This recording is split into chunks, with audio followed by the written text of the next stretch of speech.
Can you believe that I can transform this pumpkin puree into a handmade soap? If you'd like to see how I do this, let's dive right into the video. Hello everyone, I am Chichi and welcome to my channel. For today's video, I am transforming this pumpkin puree into a handmade soap. Fall is here and everything is about pumpkin. So if you love pumpkin, this video is definitely for you. So I start by measuring my pumpkin puree to add into my recipe today. I will leave my recipe on the description box below. I like to use Cupuacu butter for my recipes. Cupuacu butter is a hard butter, so it gives a really great texture to the handmade soap. Now I'm adding my coconut oil with the Cupuacu butter because they're solid in room temperature.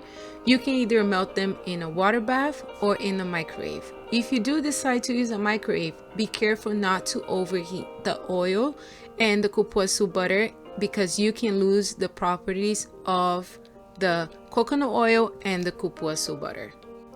While the coconut oil and the Cupuacu butter are melting, I am measuring my liquid oils. Today I'm using olive oil and I am using pumpkin seed oil.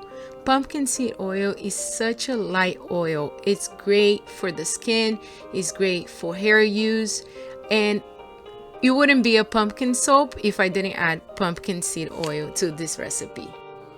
Pumpkin seed oil has great benefits for the skin. It turns out pumpkin seed oil is a great way to fight acne and breakouts because it contains a high amount of vitamin A, C, and is full of antioxidants, which is a great moisturizer for oily skin just like mine.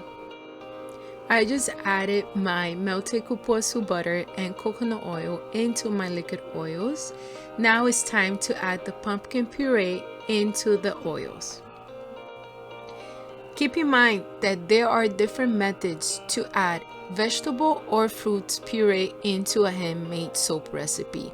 I prefer to add the puree into my oils and stick blend them until I see that everything is well incorporated. It is normal to see some type of separation after you stick blend your puree into your recipe. I am adding red Brazilian clay. Red Brazilian clay has an orange undertone like a copper. So I wanted to add it to the soap because it will help with the color and also extra benefits to the pumpkin soap. I'm also using sweet pumpkin. I purchased this fragrance a while back from Element's Body.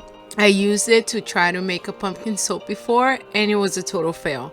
So I learned my lesson. This fragrance is so strong, so I'm only using half of what I have, and the scent is very strong, so I think we'll stick to the handmade soap.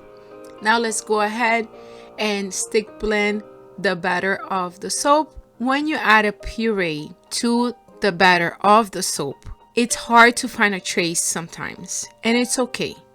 As long as you hit a light trace, you'll be okay.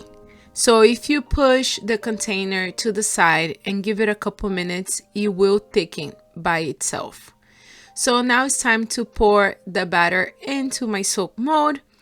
I am only making 10 bars of the soap.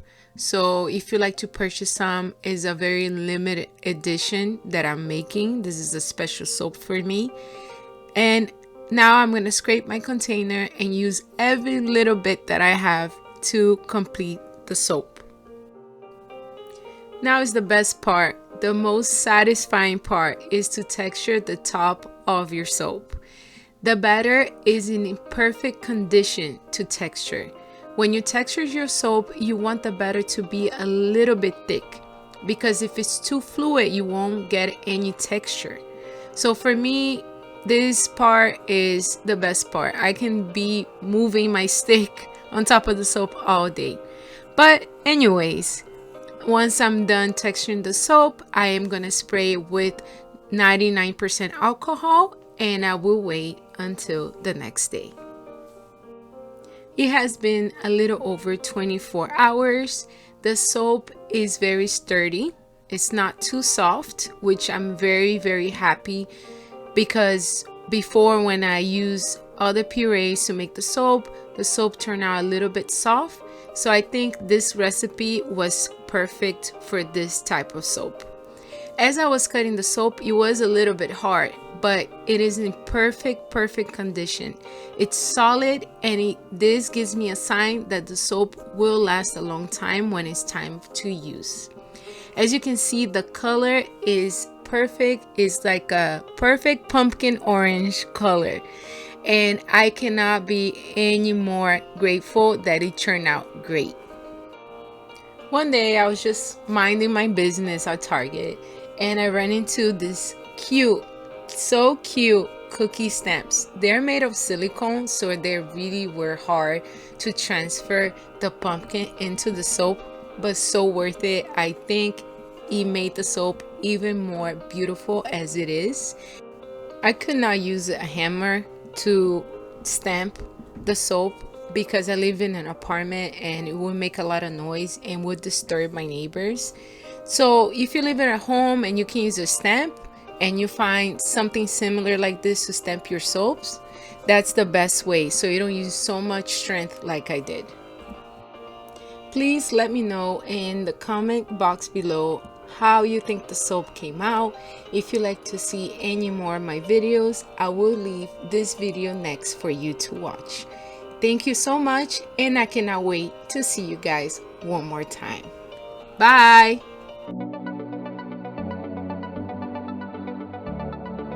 Pretending that nobody knows, trying to hide but it shows. Lost my sense of logical, think that I'm gonna explode. Echoes inside of my